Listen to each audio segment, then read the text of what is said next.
আমার বেশ কিছু ফ্রেন্ডস আমার কাছে জানতে চেয়েছিলে, দিদি ভাই তুমি যে ভিডিওগুলো আপলোড করো সেগুলো তো আবার তোমার স্টোরিতে দেখা যায়, কিন্তু কি করে সেগুলো তোমার স্টোরিতে দেখা যায় জানালে উপকৃত হতাম।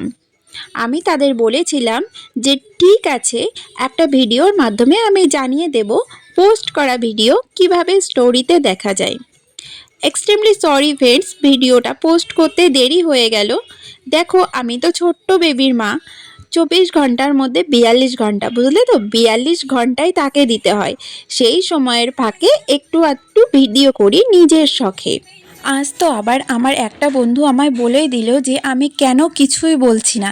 আমি সবসময় কেন বলি যে পরে বলে দিচ্ছি পরে বলে দিচ্ছি, অথচ বলে কেন দিচ্ছি না। আসলে বলতেই চাই গো, ভিডিও করার মতন যে সময়, সেই সময়টাই আমার সব সময় হয়ে ওঠে না, তাই বলতে পারি না। ঠিক আছে চলো, আজকে অবশ্যই অবশ্যই করে তোমাদের বলে দিচ্ছি। প্রথমেই চলে যাবে তোমাদের ফেসবুক প্রোফাইলে গিয়ে ডান সাইডে দেখবে 3 লাইন আছে, সেখানটায় ক্লিক করবে। তারপর ডাউনে স্ক্রল করবে, নিচে দেখো আসবে যে সেটিং অ্যান্ড প্রাইভেসি, সেখানে ক্লিক করবে। তারপর আবার সেটিংয়ে চলে যাবে। এরপর আবার ডাউনে স্ক্রল করতে থাকবে, দেখবে চলে এসেছে রিলস অপশানটা। দাঁড়াও, ওয়েট করো, আসুক আসুক আসুক আসুক আসুক, চলে এসেছে, দেখো রিলস এসছে। রিলসে ক্লিক করবে, নতুন একটা পেজ ওপেন হবে। সেকেন্ডটা দেখো, allow others to share your reels to their stories, এটা অন করে রাখবে।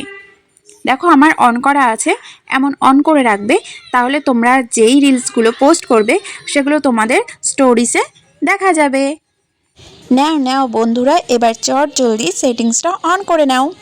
আর দেখো কেমন তোমাদেরও পোস্ট করা রিলসগুলো এবার থেকে স্টোরিজে শো করবে, আর সেখান থেকেই তোমরা অনেক অনেক ভিউয়ার্স পেয়ে যাবে, যারা তোমাদের ভিডিওটা বা রিলসটা পুরোপুরি দেখবে।